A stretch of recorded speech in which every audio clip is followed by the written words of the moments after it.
वर्ष 2019 के लोकसभा चुनाव के समय मध्य प्रदेश में भाजपा की सरकार नहीं थी, लेकिन उस समय भी भारतीय जनता पार्टी ने प्रदेश की 29 लोकसभा सीटों में से 28 पर जीत हासिल की थी। इस बार जब लोकसभा चुनाव हो रहे हैं, तब मध्य प्रदेश और छत्तीसगढ़ में एग्जिट पोल के अनुमानों को झुठलाते हुए रिकॉर्ड बहुमत से भारतीय जनता पार्टी की सरकारें बन चुकी हैं। मध्य प्रदेश में तो भाजपा ने 163 सीट पर जीत हासिल कर ली है। इसलिए इस बार छिंदवाड़ा सहित प्रदेश की सभी 29 सीटों पर भाजपा जीत हासिल करेगी और देश में अब की बार 400 पार का नारा साकार होगा। रिपब्लिकन पार्टी ऑफ इंडिया सभी सीटों पर भारतीय जनता पार्टी को समर्थन देगी। ये बात केंद्रीय सामाजिक न्याय एवं अधिकारिता मंत्री तथा रिपब्लिकन पार्टी ऑफ इंडिया के अध्यक्ष श्री रामदास आठवले ने की। भाजपा मीडिया सेंटर में पत्रकार वार्ता को संबोधित करते हुए उन्होंने कही, मोदी सरकार ने दिया बाबा साहेब को सम्मान।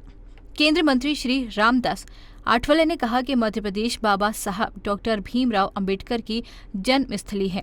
ये हमारे लिए गर्व का विषय है। भाजपा सरकार के कार्यकाल में ही बाबा साहेब की जन्मस्थली मऊ में उनका भव्य स्मारक बना है। संविधान की ड्राफ्टिंग कमेटी के चेयरमैन के रूप में दिल्ली में 26 अलीपुर रोड के जिस बंगले में बाबा साहेब ने देश के संविधान की रचना की, वहां पर बाबा साहब का स्मारक बनाने की मांग दलित समाज की ओर से लगातार की जाती रही है, लेकिन कांग्रेस की सरकारों ने ध्यान नहीं दिया। प्रधानमंत्री श्री नरेंद्र मोदी जी ने भाजपा की सरकार बनते ही वहां 350 करोड़ रुपए की लागत से बाबा साहब का भव्य स्मारक बनवाया है।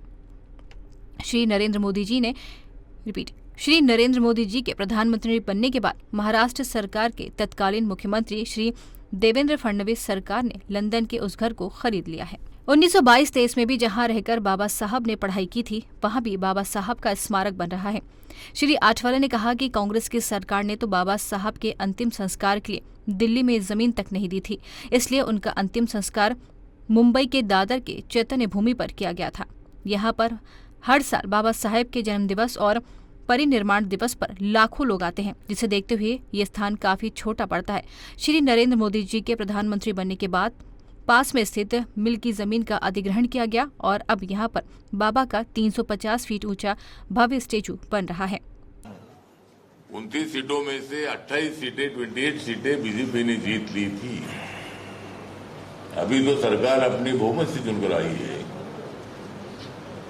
शिवराज सिंह चौहान जी के नेतृत्व में, माननीय नरेंद्र मोदी जी के नेतृत्व में चुनाव लड़ा गया और एग्जिट पोल की रिपोर्ट थे कि वह मध्य प्रदेश में सरकार आएगी नहीं, छत्तीसगढ़ में सरकार आएगी नहीं, लेकिन दोनों जगह पर अच्छी सीटों से सरकार आई है और मध्य प्रदेश में तो रिकॉर्ड तोड़ दिया है। 163 सीटें बीजेपी ने जीत ली है।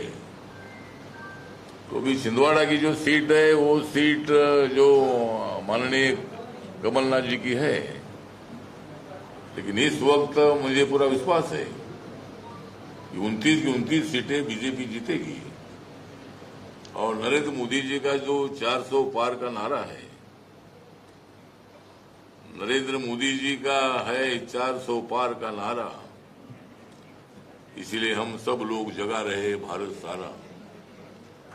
नरेंद्र मोदी जी का 400 पार का है नारा, इसलिए हम लोग जगा रहे भारत सारा। आज नरेंद्र मोदी जी है देश में चमकने वाला तारा, क्यों नहीं बजाएंगे हम कांग्रेस के और इंडिया आघाड़ी के 12।